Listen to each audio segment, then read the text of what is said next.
Oke, kita tunggu dulu ya, yang lain sebentar. 2 menit lagi kita mulai kuliahnya. Jadi, siapkan diri kalian untuk mulai kuliah nanti sekitar 2 menit lagi.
Saya agak lama nggak pakai Google Meet, jadi agak gagap ini.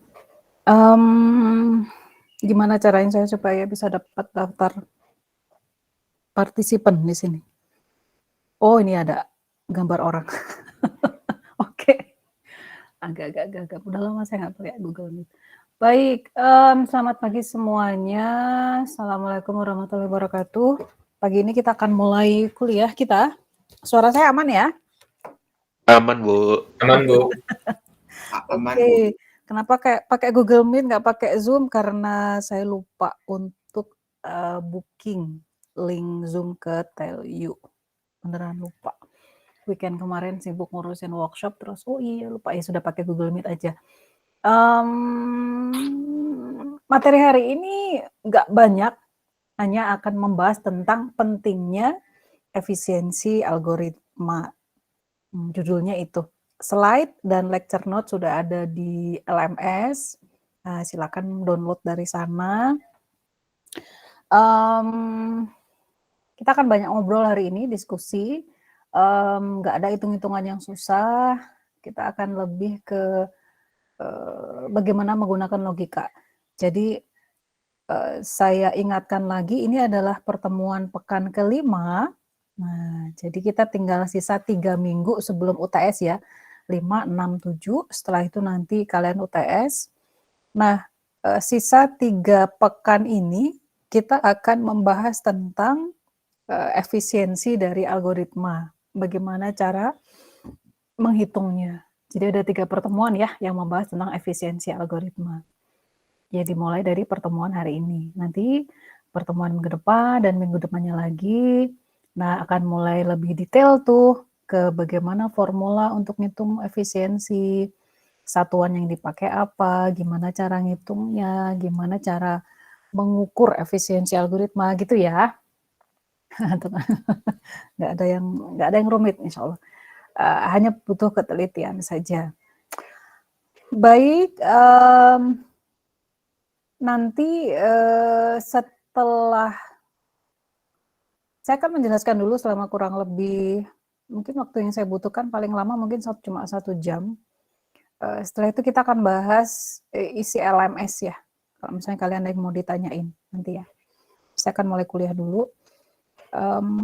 Baik. Nah, ini adalah bagan umum yang berisi urutan tahap yang biasanya dilakukan oleh programmer atau analis sebelum coding.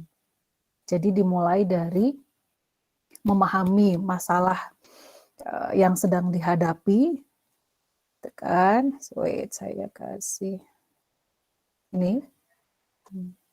Kemudian selanjutnya kalian akan memikirkan apa yang akan digunakan struktur datanya. Kalian lagi ambil struktur data ya sekarang ya semester ini. Kemudian desain algoritmanya seperti apa dan sebagainya. Nah, kemudian kalian akan lanjut ke mendesain algoritmanya, kira-kira akan seperti apa untuk menyelesaikan masalah tersebut, gitu ya. Kemudian dilanjutkan dengan membuktikan kebenaran atau proof correctness. Itu yang kemarin sampai dengan minggu keempat kita lakukan dan kita bahas. Membuktikan kebenaran algoritma ini ya, proof correctness. Susah banget, Bu. Iya, memang susah. Tapi lama-lama kalau terbiasa akan mulai kelihatan polanya dan nggak akan susah lagi. Ya. Kan saya udah bilang di awal kuliah bahwa ini mata kuliah yang susah meskipun cuma 2 SKS. gitu ya. Nah, tahap terakhir sebelum kita membuat kode program sebagai seorang programmer adalah menganalisis algoritma. Inilah yang kita lakukan di 3 pertemuan dimulai dari hari ini. Nah, gitu ya. Menganalisis apa sih, Bu? Maksudnya menganalisis efisiensi dari algoritmanya. Gitu. Nah, gimana caranya? Nanti ya kita akan bahas sebentar. Jadi, fokusnya adalah proof correctness itu sudah selesai. Kalian sudah tahu caranya gimana untuk membuktikan kebenaran algoritma, baik itu iteratif gitu ya, maupun rekursif, itu udah di sini tuh udah selesai. Nah, kita akan masuk ke bagaimana menganalisis efisiensi dari algoritma. Apa sih efisiensi, yang dimaksud efisiensi, satuan untuk mengukur efisiensi atau metriknya, gimana cara ngitungnya, gimana cara ngukurnya nanti ya. Nah, coba sekarang kalian ingat-ingat lagi beberapa algoritma yang seharusnya sudah pernah kalian lihat, sudah pernah kalian buat kodenya atau run kodenya di semester 1, semester 2 kemarin. Nah, kita coba lihat dulu, ini adalah algoritma binary search. Algoritma binary search ini pada dasarnya adalah algoritma pencarian, tapi dengan menggunakan prinsip binary. Binary itu kan biner 2 gitu ya. Nah, yang dilakukan itu kelihatan di sini.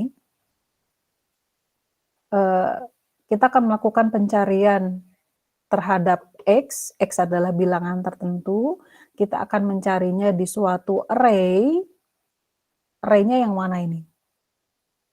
S ya, kita mencari X apakah ada di dalam array S. Nah, di binary search ini kita langsung mencarinya itu di bagian tengah, komponen yang ada di tengah-tengah si array S ini.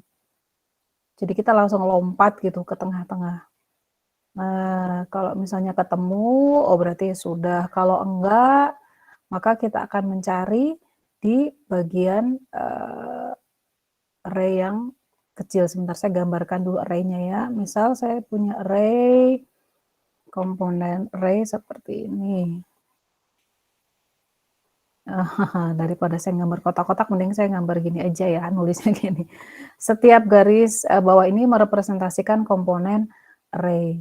Nah, saya ingin mencari apakah si X ini ada di dalam array S. Ini array S ya, array S misalnya kayak gini. Nah, kalau pada sequential search, kalian akan mencari pada setiap elemen dimulai dari elemen pertama kan. Jalan satu-satu gitu sampai terakhir. Tapi kalau pada binary search kalian tidak perlu melakukan itu, lihat algoritmanya, pelajari dengan baik, baca lagi dengan teliti. Maka kalau pada binary search maka kalian itu langsung lompat ke kira-kira bagian tengah, kira-kira tengahnya di sinilah ya. Di sini. Ini. Ini ya. Yang mid sama dengan low ditambah high dibagi 2. Maka disitulah kita akan mencari, apakah di sini ada X yang kita cari. Kalau tidak, nah kita cari tahu dulu. Kita harus melanjutkan pencarian di sebelah kiri atau di sebelah kanan. Nah, keputusan itu didasarkan atas kode bagian yang saya kasih lingkaran warna orange. Kalau ternyata si X yang kita cari itu kurang dari array yang ada di tengah ini, gitu kan, maka ya sudah, oh berarti kira-kira dia ada di bagian sebelah kiri. Kiri itu yang mana Bu? Ini kiri. Kiri, ini kanan gitu ya. Sesimpel itu. Ini adalah prinsip sederhana dari yang diimplementasikan pada binary search. Gitu. Namun binary search ini dia punya syarat. Pernah dulu teman kalian nanya, saya tanya terus jawabnya, saya lupa siapa yang jawab itu. Ada yang syarat dari binary search ini adalah bahwa si komponennya itu harus terurut dari kecil ke besar atau besar ke kecil. Harus terurut. Gitu si binary search.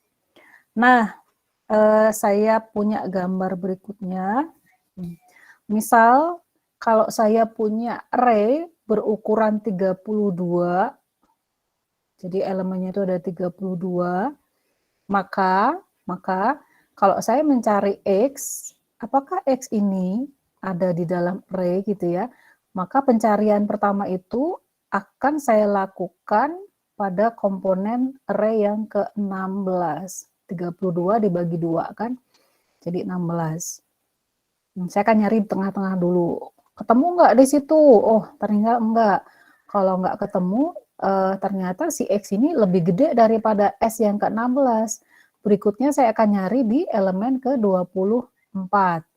Sama dibagi 2. 17 ditambah 32 dibagi 2. Kita ketemu di elemen sekian.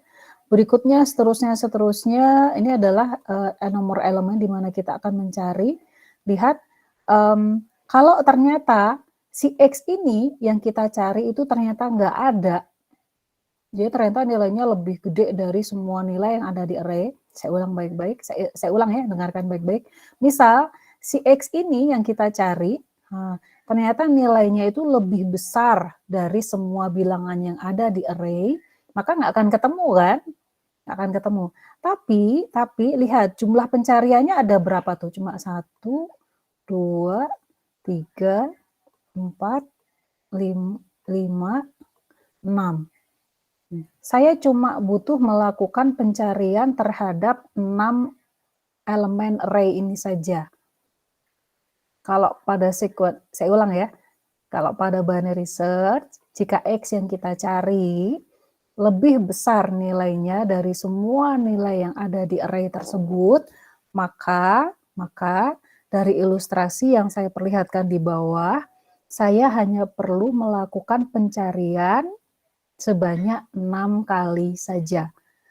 Di array ke-16, array ke-24, 28, 30, 31, dan 32. Cuma 6 kali nyari atau 6 kali melakukan operasi perbandingan. Yang ini. Saya kasih lingkaran biru. Saya cuma 6 kali nyari atau bahasa lebih spesifiknya adalah nantinya kalian akan mulai terbiasa dengan ini. Saya hanya 6 kali melakukan operasi perbandingan saja. Bandingkan dengan sequential search, gitu ya. Kalau pada sequential search atau ya searching yang umum diketahui oleh orang-orang yang sering kali digunakan, maka kita harus melakukan perbandingan satu persatu. Ke sini kita bandingkan dengan array kedua, array ketiga, array keempat, komponen array ya, 1, 2, 3, 4, 5, dan seterusnya. Maka kalau pada sequential search, untuk kasus yang sama, yaitu nilai X, nilainya lebih besar dari semua kemungkinan nilai yang ada pada array, maka saya melakukan operasi perbandingan sebanyak 32 kali. Atau dengan kata lain, saya itu nyarinya, saya harus nyari sebanyak 32 kali. Saya cari satu-satu. Satu ke semua komponen array gitu. Gitu ya. Nah, banyak kan? 6 dibandingin sama 32 kan lebih kecil yang 6 berarti kan. Nah, yuk kita coba lihat. Ini adalah perbandingan antara sequential search dan binary search. Nanti ini coba diingat-ingat karena kita akan menggunakan prinsip ini atau kita bisa dibilang ini adalah alasan kenapa kita membutuhkan algoritma yang efisien. Gitu ya. Nah, coba bandingkan kalau array-nya berukuran 128, maka pada sequential search kalian membutuhkan 128 kali pencarian. Harus nyari kan? X-nya dibandingin. Kita mau nyari bilangan 100 misalnya. Sementara di dalam array itu tuh nggak ada angka 100. Paling gede itu cuma 80. Nah, kalau pada sequential search, kalian harus membandingkan kan dari array yang komponen pertama sampai komponen terakhir tuh. Ya, ke sequential search algoritmanya kayak gitu. Sementara pada binary search, kalian cuma butuh melakukan hanya 8 kali perbandingan saja. Jauh lebih sedikit. Nah, oke lah kalau array-nya, ukuran array-nya cuma 128 itu masih kecil lah ya dibandingkan dengan kekuatan hardware sekarang. Nggak terlalu kerasa lah 128 dibandingin 8 kali itu nggak kerasa. Tapi bayangkan jika array kalian itu berukuran 1 juta atau bahkan 4 miliar. Ini mungkin terjadi seiring dengan big data sekarang banyak ya. Big data kan sekarang di 1 dekade terakhir itu mulai rame seiring dengan banyaknya atau bejibunnya data yang tersebar di internet, foto, video, dokumen, komentar, berbagai komentar orang, itu kan banyak banget data. Nah, itu semua adalah data yang pada akhirnya akan kita olah juga. Nah, kalau kita ngolah data kan ya array ini nggak bisa lepas kan. Array nggak akan bisa kita hilangkan. Kita pasti akan pakai array. Nah, jadi bayangkan kalau array kita berukuran 1 juta, kalau kita pakai sequential search, maka kita harus melakukan pencarian sebanyak 1 juta kali juga. Tapi kalau pakai binary search itu cuma 21 kali. Perhatikan betapa banyaknya penghematan yang bisa kita lakukan. Ya. Nah, apalagi yang jumlah datanya 4 miliar nih. Wah. Kalau pakai binary search cuma 33 kali. Gitu. Itu keuntungan dari binary search. Tapi apa syaratnya ini tadi? Kita bisa merasakan keuntungan binary search, tapi ada syaratnya ya. Apa syaratnya? Terurut, Bu. Harus terurut binary search. Sementara data itu secara umum terurut atau enggak? Bisa ngacak, Bu. Acak, umumnya acak. Jadi gimana Bu? Kita pakai yang mana? Wah, bingung lagi. Nanti makanya ada namanya algoritma sorting. Gitu. Jadi sorting sama searching itu adalah ya pada dasarnya nggak terpisahkan. Gitu ya. Nanti kalian akan bisa menghitung ini sebenarnya saya mendingan pakai sequential search langsung atau saya sorting dulu baru saya pakai binary search ya gitu. Nanti dihitung mana yang lebih hemat. Gitu. Jadi ini adalah satu contoh kenapa kita butuh algoritma yang efisien. Ini belum kelihatan ya efisiensi dari sequential search sama binary search. Ini kan baru dari angka seperti ini. Nanti kita punya namanya satuan atau simbol atau metrik yang bisa kita pakai untuk menyatakan bahwa algoritma binary search ini lebih efisien dibanding sequential search. Ini baru saya kasih contoh dalam bentuk angka dulu. Itu algoritma pertama. Nah, yuk kita lanjut ke contoh berikutnya. Hari ini nggak ada ngitungnya, nanti ada sedikit di belakang. Tapi ngitungnya juga nggak pakai rumus yang susah, benar-benar pakai logika. Nah, kita ke algoritma Fibonacci. Ini algoritma yang sering banget dipakai sebagai contoh ya, rekursif maupun iteratif. Kalian sudah pernah lihat. Saya kasih lihat sekarang yang rekursif dulu. Nah, ini rekursif kayak gini betul, dia masih ingat ya? Fib n kurang dari 91, dia akan mengembalikan n, jika tidak, fib n minus 1 ditambah fib n minus 2. Nah, kemarin minggu lalu baru aja kita bahas, lupa Bu, udah ketumpuk sama mata kuliah lain. Ya wajar, nggak apa-apa, makanya di review lagi sekarang. Hari ini kita akan membandingkan mana sih yang lebih efisien, rekursif atau iteratif untuk algoritma Fibonacci ini. Kita lihat ya. Kalau dari jumlah kode, jumlah baris kode, si Fibonacci menang ya, menang banyak nih. Algoritmanya cuma sedikit baris kodenya. Kita lihat nanti dia lebih efisien atau enggak. Nah, coba kita perhatikan dulu, kita ulang dulu. Kalau F0 sama dengan 0 ya, algoritma Fibonacci ini. Algoritma Fibonacci itu ngapain sih Bu? Mencari bilangan Fibonacci ke N. Bilangan Fibonacci itu 0, 1, 1, 2. Aduh cepet Bu, saya udah ngantuk nih Bu, saya udah ngerti ini. Oke, sabar ya. Oke. Karena saya pengen semua mahasiswa saya ngerti. Semuanya lulus, nggak cuma sedikit orang yang lulus. Ya harus lulus semua, jadi harus ngerti semua. Nah ini lihat nih, algoritma Fibonacci ini adalah mencari bilangan Fibonacci ke N. Maka F0-nya adalah 0, F1-nya adalah 1, dan Fn-nya adalah berdasarkan fungsi rekursif kita. Nah ini ya, fungsi rekursifnya, Fn-1 ditambah Fn-2. Seperti itu. Yuk kita coba running si algoritma ini. Kalau F2, kita nyari F2, itu sama dengan F1 ditambah F0. Ini ya, sesuai fungsi rekursif ini ya. Nah, ini. Dari mana sih Bu? Dari sini nih. Ya, di sini. Algoritmanya kan bilang kayak gitu. Sekarang kita running gitu satu-satu. Gitu. F3 berdasarkan algoritma, maka F2 ditambah F1, seterusnya F4, F3 ditambah F2, dan seterusnya. Dan seterusnya. Terus kalau coba kita gambarkan pohonnya, ini pohon ini akan kalian nanti lihat di semester depan. Kalian akan lihat lagi pohon seperti ini di mata kuliah strategi algoritma. Nah, saya ngajar juga, makanya saya tahu. Nggak tahu apakah ketemu sama saya lagi atau nggak untuk semester depan. Di mata kuliah lanjutan dari analisis kompleksitas algoritma adalah strategi algoritma. Video-videonya sudah ada di link di channel YouTube saya juga. Saya udah taruh semua di situ. Kalau pengen belajar duluan boleh. Coba kita kembali ke sini ya. Baik, saya gambarkan tadi beberapa contoh mencari bilangan Fibonacci ke dalam bentuk pohon pencarian.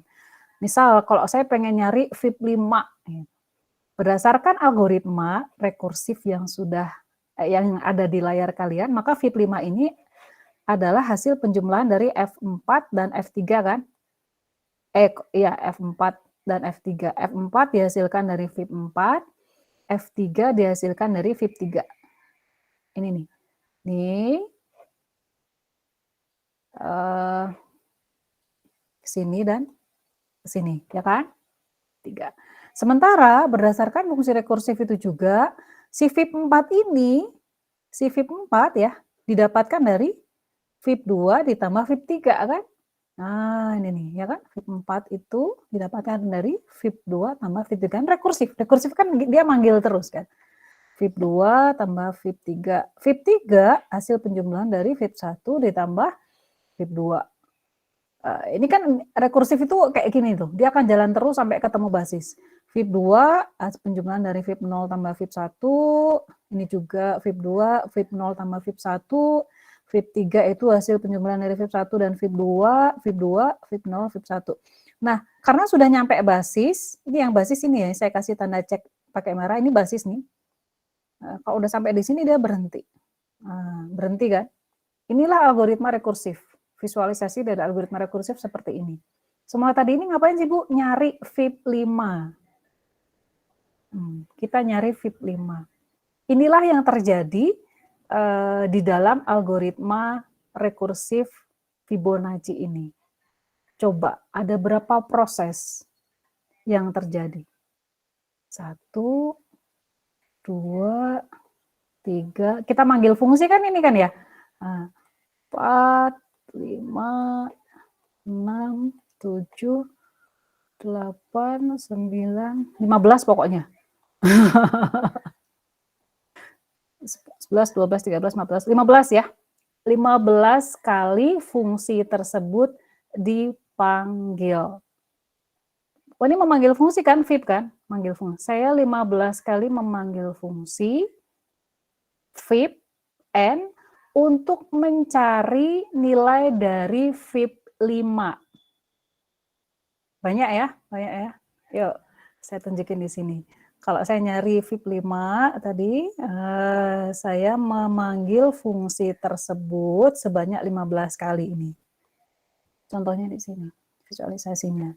Ini adalah rekursifnya, rekursif ya. Ini kan memanggil fungsi nih. Ini VIP, ini memanggil fungsi. Nah, kalau saya nyari VIP5, ternyata saya melakukan komputasi terhadap fungsi tersebut, saya memanggil fungsi tersebut sebanyak 15 kali. Gimana kalau N-nya ini semakin besar? Kita lihat ya, gimana kalau N-nya ini semakin besar? Mana? Kok nggak bisa gerak? Oh, salah kursornya. Sebentar, nanti. Saya jelaskan yang iteratif dulu. Ini adalah versi iteratif sebagai pembanding. Lihat, algoritmanya sudah kita bahas. Ini bentuknya agak sedikit berbeda, tapi intinya sama. Lihat, ini adalah versi iteratif, ya. Saya tidak memanggil fungsi VIPN di dalam body programnya, enggak. Saya hanya memanggil F ini adalah array. Saya definisikan array seperti ini dari 0 sampai N. Array berukuran N, kemudian ini F1-nya saya set dengan 1, ini nilai F0 dan F1-nya saya inisialisasi. Kalau I-nya sama dengan 2, maka saya akan lakukan looping, saya buat loop, saya nyari itu. Fi sama dengan Fi-1 ditambah Fi-2. Kalau I-nya 2, maka di sini adalah F1 ditambah F2. Lebih sederhana karena saya hanya memanggil array. Saya tidak memanggil fungsi, saya hanya memanggil array. Nantinya kalian akan tahu bahwa memanggil array itu jauh lebih murah biayanya dibandingkan memanggil fungsi. Gitu ya. Iya dong, kan manggil array kan cuma sederhana. Ya, ini F ini array ya, bukan fungsi ya. Fungsi kita kan namanya VIP2. Nah, ini adalah versi iteratif.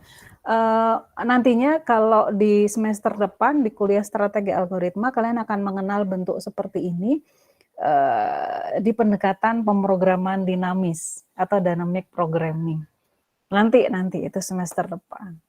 Gitu ya. Ini versi iteratif, bukan rekursif. Bentuk algoritmanya kayak gini.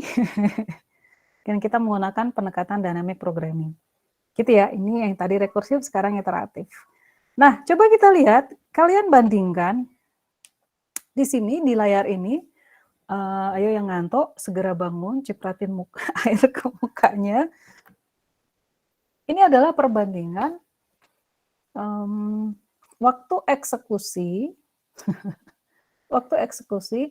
untuk algoritma Fibonacci baik yang rekursif maupun iteratif. Kalian lihat di situ. Untuk berbagai nilai N40, 60, 80, dan seterusnya. Jadi kalau di sini N120 ini artinya saya mencari bilangan Fibonacci ke 120. Itu kan capek kalau hitung sendiri kan. Kalian kotret gitu satu. Ya dapat sih, tapi kan lama tuh. Belum nanti pas ngitungnya itu kita ngantuk, capek, lapar, nggak ngelanjutin ngitung gitu. Makanya biarin aja komputer yang ngitung ya. Nggak usah kita yang ngitung. Makanya ada fungsi Fibonacci ini. Biarin komputer yang ngitung, kita bikin programnya aja. Nah, untuk nilai N120 misalnya, kita nyari bilangan Fibonacci yang ke 120, ternyata untuk fungsi yang tadi iteratif, yang bentuknya iteratif, kita cuma butuh waktu 121 nanosecond, nanodetik. Bukan detik ya, tapi nanodetik. Habis detik kan mili, mikro, nano gitu. 121 nanosecond. Sementara kalau kalian pakai fungsi yang rekursif, kalian butuh 36 tahun. Hanya untuk mencari bilangan Fibonacci yang ke 120. Benar gitu Bu, ini ada di buku. Di buku Richard Neapolitan, yang Foundation of Algorithms. Semoga saya nggak salah ngasih nama buku. Ada di referensi kita kan ada kan ya, di LMS itu ada 1, 2, 3, 4 bukunya, 3, 1, 2, 3, nah buku yang Neapolitan, Foundations of Algorithm, kalau nggak salah, ada di situ, dijelasin panjang lebar di situ. Nah, bagaimana kalau kita mencari bilangan Fibonacci yang ke 200? Ternyata, lihat ini, kalau rekursif, yang kayak tadi itu, kita membutuhkan 4 kali 10 pangkat 13 tahun. Nah, ternyata dari sini kalian bisa melihat bahwa apa sih Bu yang bisa kita simpulkan dari sini? Betul memang fungsi rekursif ini dia menang lah ya, atau jadi juara untuk baris kodenya itu jauh lebih sedikit. Namun ternyata waktu eksekusi untuk kasus Fibonacci ini dia malah jadi bumerang buat kita. Lama banget kita nungguin selesainya hanya untuk mencari bilangan Fibonacci yang ke 120 misalnya. Ternyata pakai fungsi iteratif yang baris kodenya agak lebih panjang dikit, waktu eksekusinya kita masih pakai waktu eksekusi. Perhatikan baik-baik istilah di sini. Waktu eksekusinya jauh lebih singkat. Gitu. Itu ya. Gitu. Jadi apa kesimpulannya sampai di sini? Apa yang bisa kalian simpulkan? Nah, coba dong berkomentar. Komentarnya terhadap nih. Jadi kita nggak usah bikin yang rekursif gitu. Bikinnya iteratif aja terus. Algoritma apa gimana? Tergantung apa sih namanya? Tergantung mana yang lebih efektif Bu untuk suatu masalah. Gimana Bu? Tergantung mana yang lebih efisien. Iya Bu, gitu Bu. Mas sekarang kan belum tahu cara ngitungnya ya. Gimana sih taunya? Gimana kita bisa tahu mana yang lebih efisien, mana yang lebih efektif? Kita nggak tahu kan? Sampai di sini. Nanti setelah ini kalian akan tahu. Nah, jadi kalau ingat lagi bagian yang saya tadi tunjukin di depan, membuat program, mana mau saya hilang lagi? Oh, ini dia. Nah, ini dia. Membuat program itu nggak sekedar jalan, asal programnya jalan lah Bu, yang penting outputnya bener gitu. Nggak sekedar bener ya, nggak sekedar benar. Oh ini benar nih berdasarkan correctness proof, udah terbukti nih berdasarkan pembuktian lewat induksi matematika udah bener nih, berdasarkan pembuktian menggunakan loop invariant udah bener nih, pokoknya bener lah programnya, udah aja. Kalian tetap harus melakukan analisis algoritmanya, efisien atau enggak. Apalagi misalnya kalian testing algoritmanya itu cuma sekedar running, dicobain dengan berbagai input, berbagai jenis masukan untuk mencegah adanya bug gitu ya, supaya free of bug free program kalian. Oh ya, pokoknya udah bener nih programnya, dikasih input berbagai macam udah bener. Nah ternyata nggak cukup tuh. Nah, ketika program kalian nanti skalanya besar, ya kalian kan nanti misalnya lulusan dari F ini mau kerja di Google, Facebook, atau Microsoft, atau Nvidia, segala macam itu ya. Dan kalian diminta untuk membuat program atau mengembangkan program yang sudah ada, memodify, kan nggak sekedar jalan programnya, nggak sekedar outputnya benar. Tapi ini, iya sih, outputnya benar, tapi kalian nunggu 1 hari itu outputnya keluar, itu kan menjengkelkan kan. Sama seperti kalau kalian dapat aplikasi, runningnya lambat, kalian juga sebel kan, gitu ya. Yuk kita lihat. Nah ini dia, ini tadi udah ke sini. Kompleksitas waktu. Sebentar, sebelum ke sini. Kok tiba-tiba ke situ? Saya hapus dulu. Yuk, saya di sini menyebutkan satuan waktu. Ini ya, nanosecond, ada waktu, years, days, min. Ini kan satuan waktu. Terus saya kasih caption di sini juga waktu eksekusi. Kalian bisa agak mengambil hipotesis di sini. Oh berarti kita akan melihat waktu eksekusi, Bu ya. Betul. Efisiensi dari algoritma ini salah satunya bisa kita lihat dari waktu eksekusinya. Kalau kalian bikin program selama ini, biasanya kalian melihat running time-nya berapa gitu kan. Dihitung tuh berapa milisecond, berapa mikrosecond, nah seperti itu. Nah, kita akan menghitung yang mirip seperti itu juga, namun tidak exact, tidak tepat atau tidak pasti ke satuan waktunya. Nah, nanti kita akan melakukan penghitungan yang namanya semacam berusaha mendekati ke waktu eksekusi, namanya asimptotik. Minggu depan. Nah, sebelum ke situ, saya akan mengenalkan dulu yang namanya kompleksitas waktu. Nah, tadi kan ada execution time, waktu eksekusi. Ada namanya kompleksitas waktu. Nah, kompleksitas waktu inilah atau time complexity inilah yang disimbolkan dengan TN, waktu eksekusi, kompleksitas waktu inilah yang kita gunakan sebagai satuan dalam mengukur efisiensi algoritma. Time complexity.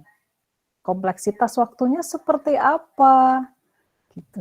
Nah, kita ngitungnya ini ya, time complexity. Simbolnya adalah TN dan rumusnya itu adalah C kecil O dikali dengan CN. Ini apa sih Bu? Yuk kita lihat pelan-pelan. TN ini adalah kompleksitas waktu atau bisa disebut sebagai running time, execution time, seperti itu boleh. Tapi agak misleading karena kalau kalian mengartikan running time itu satuannya kan detik, jam, hari gitu ya. Sementara kalau TN ini bukan begitu, tapi dalam N. Kita menyatakannya dalam N. Gitu. Cuma nanti makanya istilah yang tepat adalah ya kompleksitas waktu gitu. Tapi kalau ada yang menyebutnya running time nggak masalah ya, sama aja. Nah, kemudian N ini apa? N ini adalah ukuran input, NN. Ukuran inputnya berapa banyak? Apakah 10 kah, 20 kah, 100 bilangan kah, 1000 bilangan kah, 1 juta bilangan, 2 juta bilangan, itu N. Input size. Gitu ya. Kayak array berukuran N. N itu berarti input size-nya. Gitu ya. Misal kalian mengolah algoritma sorting. Algoritma sorting yang disorting biasanya array kan? array berukuran n. Maka input size-nya itu si n tadi itu ukuran array. Gitu ya. Nah, ada COP, ada CN. Saya jelaskan dulu ini. Rumusnya sebenarnya sederhana, cuma ketika diimplementasikan untuk kalian misalnya diminta menghitung, seperti yang ada di PR hari ini, itu bingung. Gitu. Nah, kita lihat pelan-pelan ya. CN, C yang besar ini, dia adalah jumlah dari jumlah banyaknya operasi dasar dieksekusi. Operasi dasar atau basic operation. Yang mana sih Bu itu? Nanti sebentar ya. Jadi ini, si CN ini bisa kita lihat dari mana? Dari kode program. Dari kode. Benar-benar murni dari kode program. Ini ya. Lihat kodenya, kalian akan bisa mendapatkan basic operation-nya yang mana. Nanti sebentar ya. Jadi ini dari kode. Yang CN. Oh, kalau kayak gitu, si CN ini memang bisa kita dapatkan dari kode program ya Bu? Iya. Lihat kodenya, cari basic operation-nya, hitung ada berapa banyak. Itu CN. Sementara kalau COP, C kecilnya ada OP gini ya. Lihat definisinya, dia adalah waktu eksekusi. Waktu eksekusi terhadap waktu eksekusi dari operasi dasar yang tadi. Kalau gitu ada yang bisa nebak nggak? COP ini dipengaruhi oleh apa kira-kira? Hardware atau software?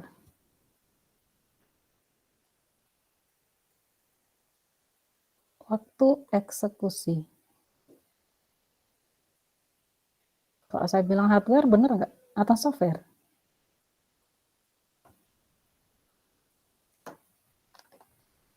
Suara saya kedengeran nggak sih ini? Halo, suara saya masih aman ini? Lancar Jaya Bu. Soalnya nggak ada yang jawab. Ayo, COP ini dipengaruhi oleh apa? Hardware atau software? Software bukan Bu? Software itu apa misalnya?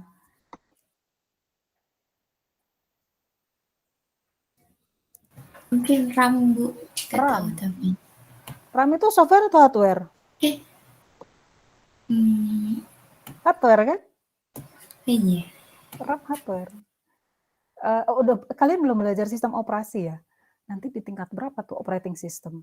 Nanti kalau kalian belajar sistem operasi, kalian akan tahu bahwa si baris-baris kode program kalian itu pada dasarnya akan dieksekusi oleh prosesor kan? Sebelumnya diangkut dulu ke RAM. Yang ngangkut itu kan berarti ada penjadwalan di situ, ada scheduling di situ. Terus apa yang ada di RAM akan dibuat antrian kan untuk kemudian dieksekusi satu persatu oleh CPU atau prosesor. Jadi kalau prosesornya kenceng, ya antrian yang ada di RAM itu akan dieksekusi dengan cepat. Artinya waktu eksekusi untuk operasi-operasi dasar yang ada di kode program kita itu sangat dipengaruhi oleh hardware. Nah, karena dipengaruhi oleh hardware, makanya si COP ini ya, nilainya bisa beda-beda dan kadang-kadang agak dihilangkan dalam penghitungan kompleksitas waktu. Karena bergantung pada hardware, kita nggak tahu. Ya kan? Makanya kadang-kadang si TN ini, gini ya, ya kalau kita mau menghitung TN, sama saja dengan kita menghitung CN. Gitu. Karena si komponen COP-nya ini bergantung pada hardware. Tapi kalau kita diberikan data, misalnya si COP, waktu eksekusi, ini ya kita tinggal nambahin COP di sini kan, COP. Itu ya. So, ini adalah mulai kenal istilahnya, kompleksitas waktu, TN, semacam satuan atau metrik ya, metrik yang kita gunakan untuk menghitung, bukan menghitung, sebagai penanda lah ya efisiensi algoritma TN Jadi ada TN, ada CN. Tadi kenapa TN itu bisa dianggap sama dengan CN? Tadi ada ceritanya ya, karena si COP ini dia bergantung pada hardware. Gitu. Nah, sebelum saya mulai ke contoh nyata bagaimana menggunakan si TN ini, cara ngitungnya nanti pekan depan ya. Nanti kita nggak ke situ dulu lah. Saya kasih kesimpulan dulu, perhatikan yang saya kotakin di bawah. Jadi, pada dasarnya kita menghitung time complexity atau kompleksitas waktu yang pada dasarnya kita pengen mengetahui efisiensi algoritma, ini ya, time complexity ini kita gunakan untuk menghitung efisiensi algoritma. Pada dasarnya, berdasarkan rumus yang tadi kalian lihat dan sudah saya jelaskan, pada dasarnya kita tuh hanya menghitung banyaknya basic operation atau operasi dasar yang dieksekusi berdasarkan besarnya input. Dari rumus itu kayak gitu kan? TN sama dengan similar tuh ya, diestimasi dengan COP kali CN. N itu adalah ukuran input atau banyaknya data input. CN tadi adalah banyaknya operasi dasar yang dieksekusi di dalam program. Ternyata itu adalah rumusan TN atau kompleksitas waktu. Kalau kayak gitu, ya inilah efisiensi algoritma itu pada dasarnya.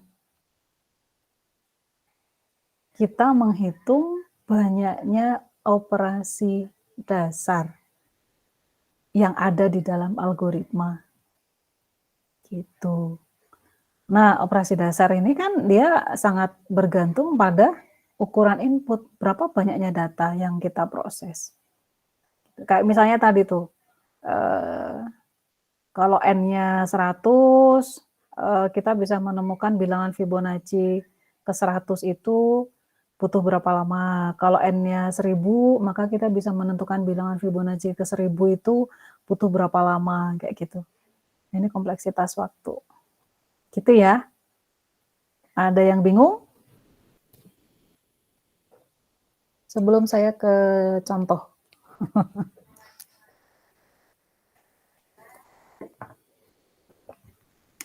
Aman ya? Bisa saya lanjut? Aman, Bu. Aman ya? Bisa dipahami ya? Jadi inilah rumusan kompleksitas waktu. Saya hapus dulu. Wah, berbagai coretan ini kadang membingungkan. Simple ya? Kompleksitas waktu itu cuma kayak gini doang. Nah, kalau kalian hafalkan rumusan ini, nah, rumusnya kan singkat ya, sederhana, nggak ada yang rumit di sini. Definisi rumusnya itu pun sederhana. Ya, ini akan jadi dasar kalian memahami materi-materi setelah hari ini. Sesimpel ini, tapi seringnya bikin mahasiswa bingung. Gitu.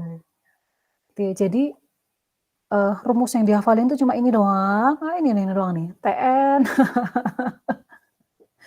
Ya, diestimasi dengan COP kali CN. COP ini tadi adalah waktu eksekusi untuk operasi dasar. Yang kalian tahu bahwa operasi dasar itu akan di load atau ditampung di RAM untuk kemudian dieksekusi oleh prosesor. Kedua hal itu tuh kan hardware banget. Oke, berarti ini si COP ini sangat bergantung pada hardware. Sementara si CN ini definisinya adalah jumlah eksekusi terhadap operasi dasar. Jumlah eksekusinya berapa kali, berapa banyak. Ternyata ini adalah rumusan TN. Ya udah gitu doang. Jadi kalau kayak gitu, sebenarnya kalau kita pengen tahu efisiensi algoritma, maka kita bisa melihat dari kompleksitas waktunya, Salah satu ya, efisiensi algoritma salah satunya bisa kita cek dari kompleksitas waktu. Yang lain ada Bu, ada space complexity, tapi kita nggak bahas di sini ya. Memori itu yang dari sisi memori nggak usah. Kita bahas dari sisi waktu saja, karena ini lebih krusial. Gitu. Efisiensi algoritma bisa kita lihat salah satunya dari kompleksitas waktu. Sekompleks apa sih? Kalau kita ngomongin kompleksitas kan gitu kan. Sekompleks apa? Kalau dia semakin sederhana kan berarti nggak kompleks. Nah gitu aja tuh memahaminya. Kalau dia semakin kompleks, semakin rumit, berarti semakin lama tuh waktu eksekusinya. Gitu aja tuh. Gitu ya. Nah ini nih rumusannya di kotak ini. Jadi kompleksitas waktu kita pada dasarnya menghitung berapa kali operasi dasar dieksekusi. Dan kita pasti kalian tadi sudah lihat dari contoh, ya semuanya akan bergantung pada ukuran input. Gitu ya. Itu memahaminya, kompleksitas waktu. Semakin kompleks berarti semakin lama runningnya. Running time-nya semakin lama. Berarti kita nyari yang sederhana kan. Nggak kompleks, yang sederhana. Kalau kita pengen cari yang sederhana berarti yang waktu kompleksitasnya rendah. Intinya gitu. Kalau time complexity-nya tinggi, berarti dia nggak sederhana, dia kompleks, dia rumit. Artinya semakin lama waktu eksekusinya. Kita lihat contoh bagaimana mengaplikasikan konsep tersebut. Contoh, misal ada sebuah algoritma yang nilai CN, tadi ada CN ya, nilai CN-nya adalah setengah N kali N minus 1. Wow, udah mulai keluar rumus nih Bu. Kok kayak gini sih Bu? Iya, biasanya kayak gini bentuknya. CN tadi kan jumlah operasi dasar ya. Jumlah operasi dasarnya itu setengah N kali N minus 1. Emang ada Bu kayak gini? Ada, nanti setelah UTS ya. Setelah UTS kita akan bahas. Tapi gimana cara mendapatkan CN dengan kayak gini itu nanti setelah UTS. Sebelum UTS belum ke situ dulu ya. Sabar aja. Yang nggak sabar boleh belajar duluan. Bahan-bahan semua ada di LMS, bisa diintip. Misal CN adalah jumlah operasi dasar memenuhi rumus seperti berikut. Kemudian yang ditanya adalah berapa kali, ini ada di PR tuh, soalnya mirip kayak gini. Jadi kalian harus perhatikan baik-baik supaya bisa ngerjain PR-nya. Berapa kali lebih lama waktu yang diperlukan algoritma tersebut jika ukuran input dinaikkan 2 kali ukuran sebelumnya. Inputnya saya bikin 2 kali lipat. Kalau tadinya awalnya inputnya adalah N, saya naikkan 2 kali lipat jadi 2N kan? Kalau jadi 2N, berapa kali sih algoritma itu akan jalan? Berapa kali lipat dibandingkan semula? Apakah jadi 2 kali lebih lama? Atau 4 kali lebih lama? Atau 8 kali lebih lama? Kalian harus perhatikan si formulasi CN. Kita lihat. Nah, ada sebuah prinsip di sini, kalau untuk ukuran N yang ekstrim besar, kita pada dasarnya hanya memperhatikan suku atau term dengan yang ordernya dominan. Abaikan dulu istilah order of growth ya, nanti. Ini membingungkan. Pokoknya perhatikan saja suku dengan order dominan. Kalian tahu di sini si CN ini dia akan menjadi setengah N kuadrat minus setengah N. Ordernya lebih gede yang N kuadrat atau yang N? N kuadrat pastinya kan? Kalau N-nya 1000, N-nya saya bikin 1 juta aja. Yang N ini 1 juta, N kuadrat jadi 10 pangkat 12. Maka biasanya kita hanya memperhatikan suku dengan order yang dominan. Artinya, kalau saya punya CN sama dengan setengah N kali N minus 1, saya jabarkan menjadi setengah N kuadrat minus setengah N, kita hanya memperhatikan yang ada kuadratnya aja. Kita hanya perhatikan yang ordernya dominan, yaitu yang ada di dalam hal ini N kuadrat ya. Yang kecil kita abaikan. Kenapa kayak gitu Bu? Ini akan saya jelaskan minggu depan. Panjang nanti aja ya. Nanti kalau ini udah selesai baru kita akan bahas panjang lebar di situ. Tapi nanti. Nah, untuk tadi kembali ke persoalan semula ini kan, kalau inputnya saya perbesar menjadi 2 kali lipat, maka si waktu eksekusi atau running time dari algoritma saya akan menjadi berapa kali lebih lama, gitu kan. Nah, jawabannya ini. TN-nya saya bikin jadi 2 kali lipat, maka rumusnya tadi kan COP kali CN ya. COP, ya kan tadi ada ya, kali CN kan. CN, COP kali CN. CN-nya adalah setengah N kuadrat, ini N-nya saya ubah jadi 2N, setengah N kuadrat. Yang di bawah kan tetap setengah N kuadrat ya, karena TN. Kalian lihat di sini, setengah sama setengah jadi hilang, COP sama COP jadi hilang. Ini kan jadi 4N kuadrat, dibagi N kuadrat, ya mirip, ya mendekati atau diestimasi dengan 4. Artinya, algoritma tersebut membutuhkan waktu 4 kali lebih lama jika ukuran input dibuat 2 kali ukuran sebelumnya. Nah, ada pertanyaan?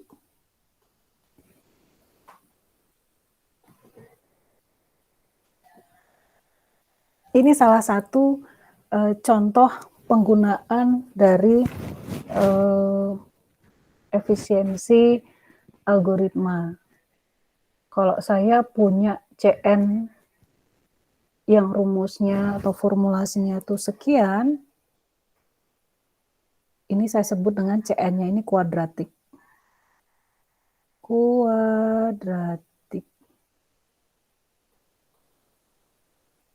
Nanti ada yang CN-nya itu linear, ada yang logaritmik, ada yang eksponensial, ada yang faktorial, itu macam-macam. Nanti minggu depan ya, minggu depan. Itu namanya order of growth. Maka saya hilangin dulu order of growth minggu depan harusnya. Gitu. Ada pertanyaan di sini? Saya kasih kesempatan dulu kalian nanya sebelum saya yang nanya.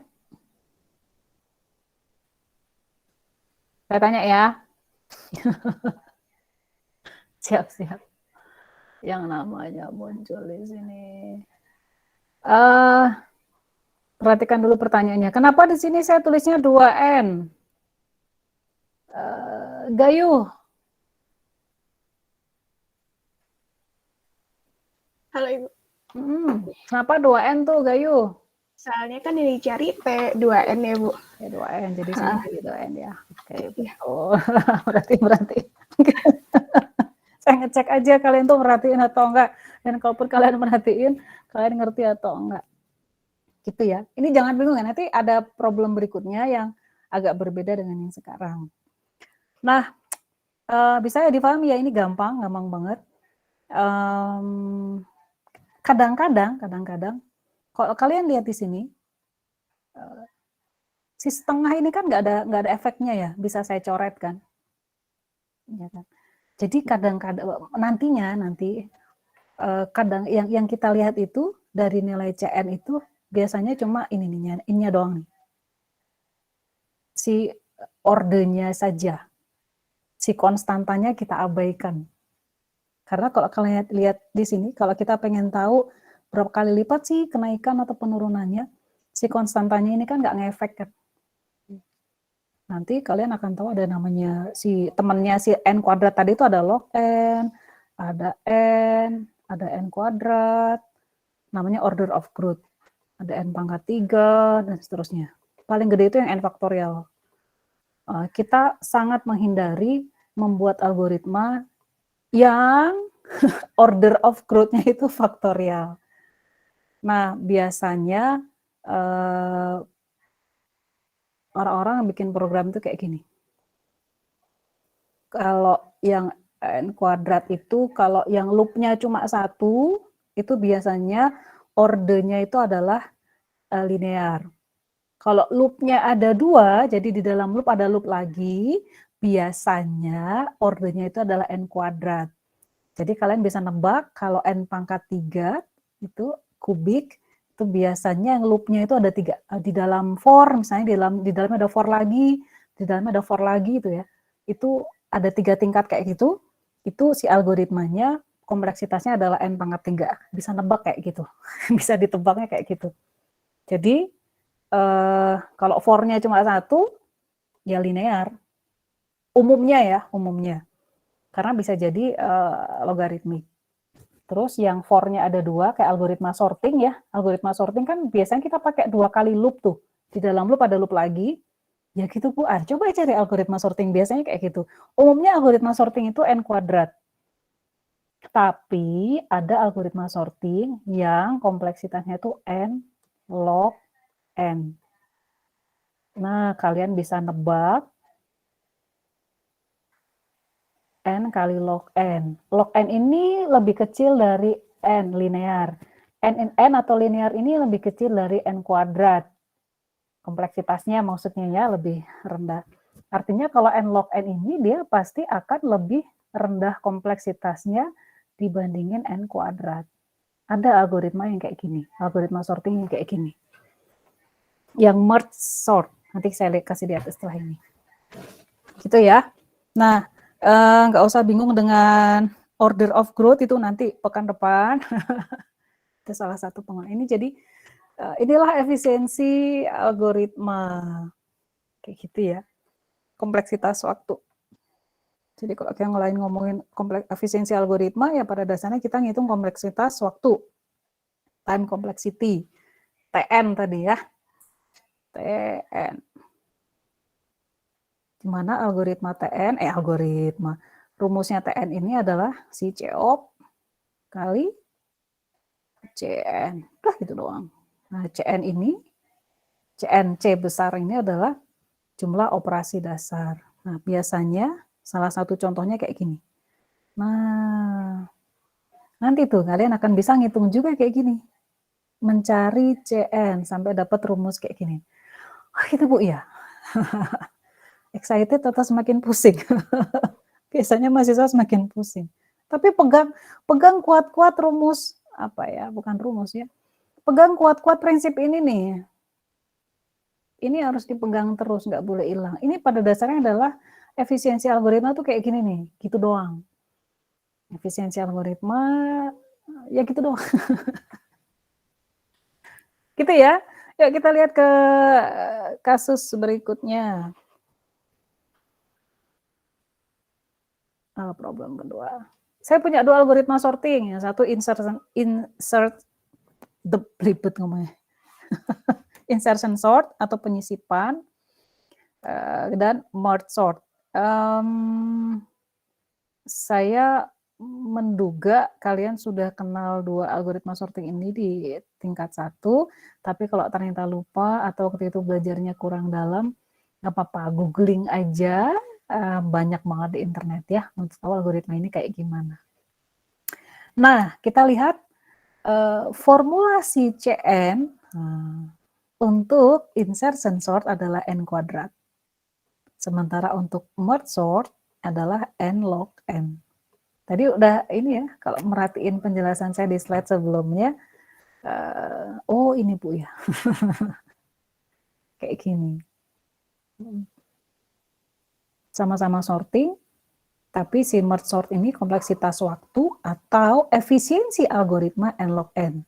Jadi yang bisa kita simpulkan dari sini, si merge sort ini lebih efisien dibandingkan insertion sort.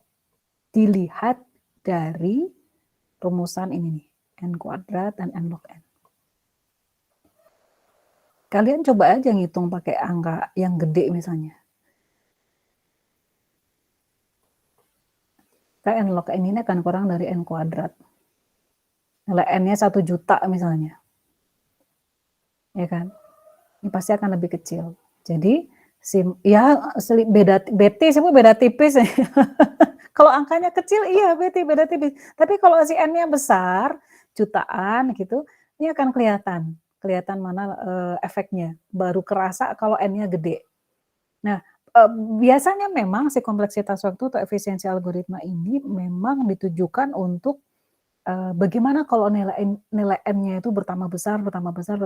Jadi bukan untuk nilai n yang kecil ya, tapi untuk n yang gede banget. Yuk kita lihat. Saya punya 2 algoritma sorting. Pertanyaannya adalah berapa kali lebih lama waktu yang diperlukan masing-masing algoritma jika ukuran inputnya dinaikkan 2 kali. Nah, dibandingin nih, kalau inputnya dinaikin 2 kali, berapa berapa kali lebih lama. Lihat ya, untuk yang insertion sort, kalau Tn-nya saya ubah jadi 2n, lihat, ini kan n kuadrat ya, jadi 2n kuadrat. Kalau saya naikin 2 kali, maka lihat algoritmanya jadi 4 kali lebih lama. Sementara kalau yang merge sort, T-nya saya jadiin 2 kalinya, 2n. MG ini merge sort ya. Kemudian di sini n log n. N-nya jadi 2n ya. Log n jadi 2n. Ini tetap n log n. Lihat. Log 2n dibagi log n ini kan 1, sekian kan. 1, sekian ya anggaplah mendekati nilai 1 lah. 2n dibagi n 2, maka di sini diestimasi kira-kira 2 kalinya. Lihat betapa merge sort ini lebih efisien. Buktinya ini nih, dibandingin dengan insertion sort. Gitu. Ini ya.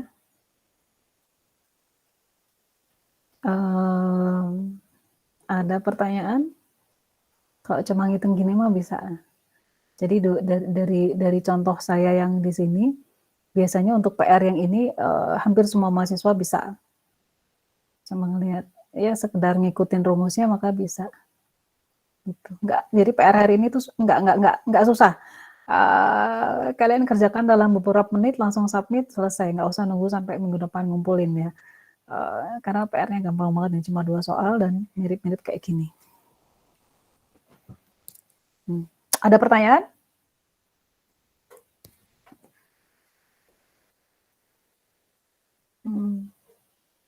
Ini baru awal dari bahasan kita tentang efisiensi algoritma.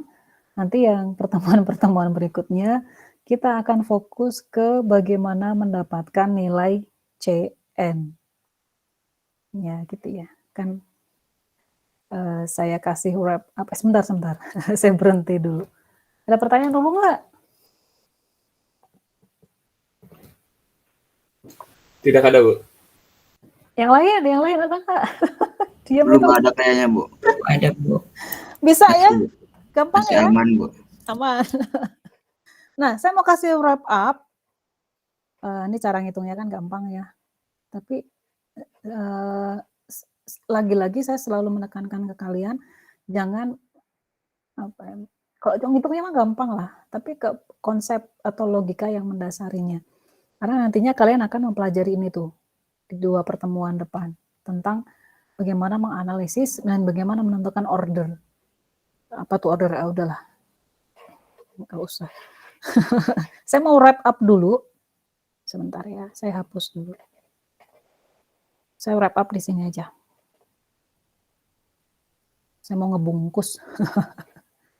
Ingat-ingat rumus ini baik-baik. Kita akan pakai ini pakainya tandanya bukan sama dengan tapi estimasi ya, estimasi. Karena ada beberapa suku atau term yang nggak pasti di sini.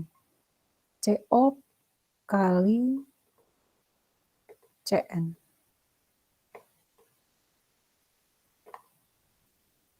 Ingat-ingat ini baik-baik. Wait. Nah.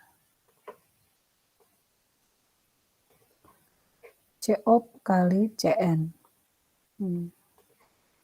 TN adalah satuan efisiensi waktu kita. Saya menyebutnya begitu tuh, satuan. Karena kalau ya panjang itu kan satuannya meter, kilometer gitu ya. Berat itu satuannya kilogram, gram, ons gitu kan. Nah, si efisiensi algoritma ini satuannya apa gitu. Nah, paling gampang nyebutnya satuannya si TN ini atau kompleksitas algoritma. kompleksitas waktu. Jadi kalau kalian disebut kompleksitas algoritmanya seperti apa? Ya pada dasarnya yang dimaksud adalah kompleksitas waktu. Karena kalau kompleksitas memori hampir ya sama pentingnya, cuma jarang ditanyakan. Orang lebih concern dengan kompleksitas waktu, karena kalau memori itu kan sekarang banyak banget ya, gede banget. Jadi hampir nggak ada masalah. Tapi kompleksitas waktu ini yang jadi masih jadi masalah. Running time-nya seperti apa kayak gitu. Nah, lihat ini bukan sama dengan, tapi estimasi ya, tandanya yang dipakai COP, waktu eksekusi, operasi dasar yang sangat bergantung pada hardware tadi. Nah, sementara satu lagi adalah CN. CN adalah jumlah operasi dasar yang ada di dalam kode program kita. Jumlah operasi dasarnya ada berapa banyak sih? Operasi dasar itu apa aja? Operasi dasar perkalian, penjumlahan, perbandingan. Itu tadi ya. Tadi kita lihat kan operasi dasar perbandingan. Perbandingannya ada berapa banyak, penjumlahannya ada berapa banyak, perkaliannya ada berapa banyak. Itu CN tuh. Jadi operasi dasar tuh kayak gitu. Si CN ini. Lihat karena ada N-nya, oh berarti operasi dasar itu akan sangat bergantung, bukan sangat bergantung, akan dipengaruhi oleh jumlah data input. Atau kita sebutnya ukuran input size. Input size-nya berapa banyak, berapa juta, berapa miliar, gitu ya. Itu si CN. Rumusnya itu cuma kayak gini doang. Nah, karena TN ini ya kadang-kadang si COP-nya nggak diketahui atau susah dihitung, maka yang bisa kita hitung adalah si CN. Sehingga kadang-kadang ada orang menyebutnya TN, ada juga langsung menyebutnya sebagai CN, karena COP-nya ini kan agak diabaikan. Karena kita nggak bisa hitung. Kalau kualitas hardware kita nggak bisa hitung kan. Yang bisa kita hitung adalah hanya CN saja. Nanti CN itu bentuknya kayak gini. Nah, nanti dengan hanya memperhatikan algoritma, kayak tadi, si rangkaian kode program, kalian akan bisa mendapatkan rumus kayak gitu tuh. Setengah N kuadrat, seperempat N kuadrat, N log N, kayak gitu, bisa dapat kayak gitu. Nah, nanti kita akan bahas bagaimana cara mendapatkan angka-angka, bisa dapat formula kayak gitu tuh gimana cara nanti ya, sabar. Gitu ya. Jadi ini adalah efisiensi algoritma awalan, bahasan awal. Minggu depan kita akan masuk ke materi lebih dalam lagi.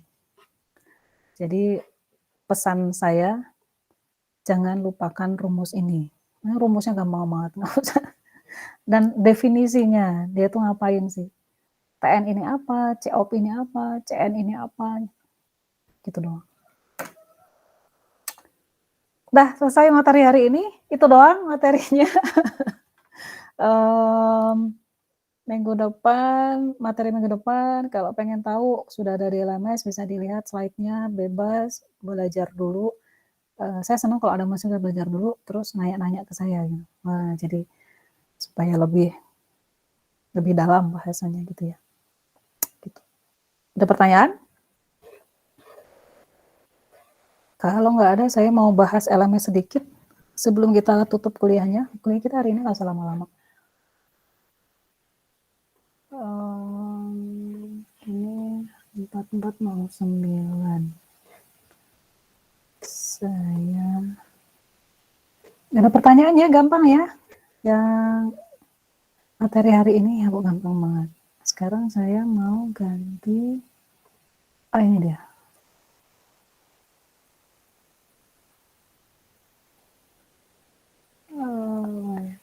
Switch to student. Lihat ke minggu ke-5, pekan ke-5, bahasanya adalah, kelihatan ini tab di browser?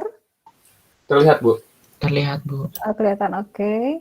Pentingnya membangun algoritma yang efisien. Jadi capaian belajar kalian hari ini cuma itu. Ini ya, tadi sudah kita bahas, kemudian ini slide dan lecture note-nya, silakan dipelajari lagi, review lagi. Ini singkat kok, slide-nya cuma 10 halaman. Terus jangan lupa isi presensi. Saya kok nggak bisa ngeklik. Oh, karena saya belum lihat. Harusnya sekarang udah keluar. Ini ya. Ada soalnya belum? Belum ada. Loh, sebentar. Saya bikin dulu soalnya. Ya ampun.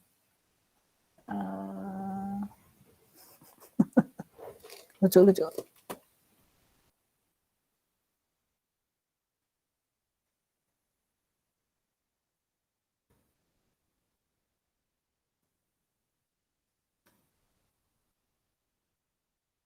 Save question.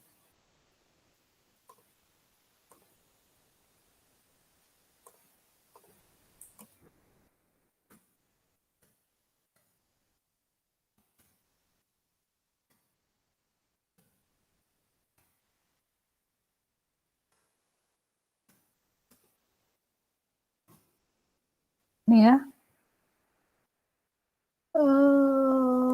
Bentar, tanda tanyanya ketinggalan. Tanda tanya. Sorry, saya lupa tadi. Gitu ya. Silahkan dijawab. Kita lihat tampilan dari sisi kalian. Ini ya, apa yang kalian pelajari di AK pekan ini, tuliskan apa saja kesulitan yang kalian rasakan dan hadapi di perkuliahan pekan ini. Ya, tulis saya yang benar ya. Itu kemudian nggak ada kuis. Nggak ada kuis. Karena materinya gampang banget. Tapi ada PR, cuma dua soal, dan soalnya pun mirip dengan yang tadi kita bahas.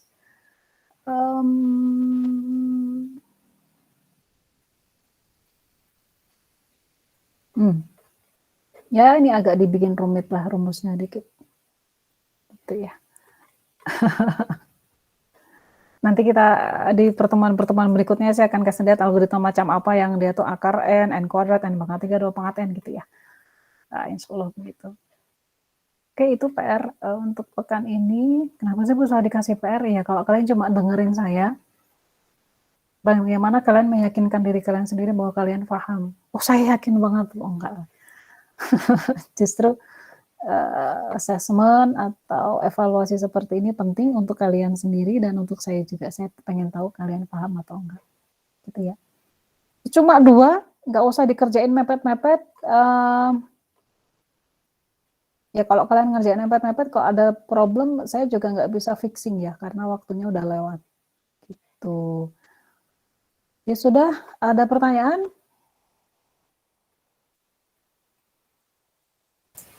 Tidak ada, Bu. Nggak ada. Minggu ini saya rencanakan untuk responsi bersama asisten. Nanti lah ya, biar asisten yang nanya ke kalian luangnya hari apa. Tunggu saja, asistennya siapa ya? Asistennya adalah Azril Faras Fauzan Sapira. Kenal? Nggak kenal? Nggak kenal. Oke, nggak apa-apa. Jadi itu pertemuan materi kita di pertemuan hari ini.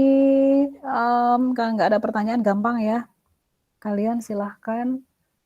Saya stop sharing dulu.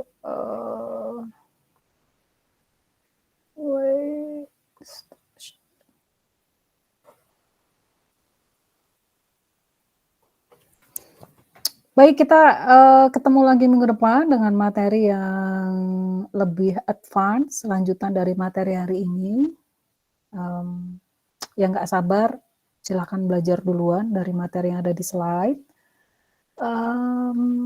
Apa ya? Kerjakan PR-nya, pesan dari saya.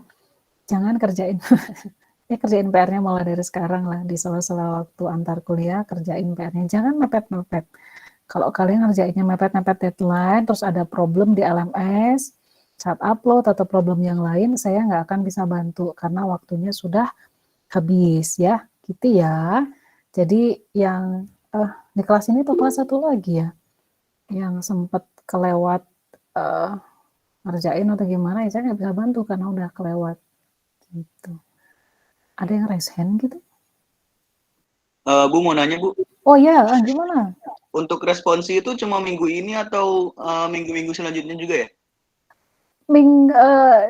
Saya menjadwalkan 2 kali sebelum UTS. Jadi minggu ini sekali, nanti sebelum UTS 1 kali lagi. Jadi cuma 2 kali untuk sebelum UTS. Nanti yang Berarti bukan responsi rutin ya Bu ya? bukan Oke. nggak rutin karena ada jatahnya juga responsi ini, udah itu bukan urusan kalian. Maksudnya gini, saya jadwalkan 2 kali dulu, sekali minggu ini, nanti sekali lagi sebelum UTS. Responsi paling banyak nanti setelah UTS karena materinya lumayan bikin kening kalian berkerut gitu. Nggak susah sebenarnya sih, gampang kok, asal telaten, teliti aja. Saya bilang susah, tapi bisa dipahami, bisa dikuasai gitu ya. Ya karena 2 SKS soalnya judul 5 mata kuliah ini. Jadi kadang-kadang ada juga mahasiswa yang menyepelekan cuma 2 SKS ini. Padahal enggak, ada mata kuliah 2 SKS tapi susah. Maksudnya susah tapi bisa dikuasai gitu ya. Susah tapi bisa dikuasai. Oke, apalagi pesan saya ya. Kalau ngerjain sesuatu di LMS, hati-hati, lihat instruksinya baik-baik, jangan sampai ada pesan yang terlewat, harusnya ngerjain apa, terus kalian ngerjainnya gimana, ya begitulah. Tetap semangat, meskipun kuliah online itu melelahkan dibandingkan kuliah offline, karena kalian harus melihat layar ya. Tetap semangat, jangan menyerah. Kita ketemu lagi pekan depan insya Allah jam 9:30 ya. Saya tutup kuliah saya. Selamat siang, pagi, dimanapun kalian berada. Assalamualaikum warahmatullahi wabarakatuh. Waalaikumsalam warahmatullahi wabarakatuh. Terima kasih banyak Bu. Makan lift ya. Enggak.